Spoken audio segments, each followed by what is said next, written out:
হতে পারে মানুষটা বিষাক্ত ছিল প্রথম দিনের হেমন্তের বিকেল থেকেই। ভেবেছিলাম কষ্টে থাকা কোনো রাখাল বালকের মতো নিরীহ দুচোখ। নারী জাতির অভ্যাসবশত হয়তোবা কোনো জাদুকরের মন্ত্র বলে অলৌকিক প্রেমের ছোট্ট উপন্যাস লেখা হলো ভেঙে যাওয়া কলমে। প্রথমে তার সাদা কালো জামাগুলো দেখতে পেলাম রঙিন জামার আড়ালে।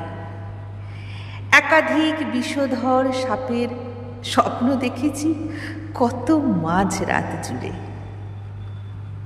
আসলে চলন্ত ট্রেনের কামরায় দিবানিদ্রায় মগ্ন আমি এখন।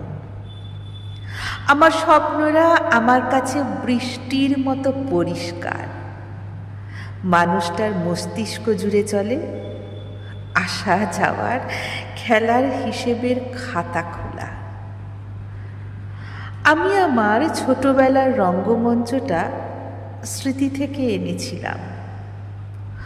অবিকল ওই মানুষটা যে আমার সাথে শৈশবে কৈশোরে বেইমানি করেছিল, বলেছিল পুতুল দেবে।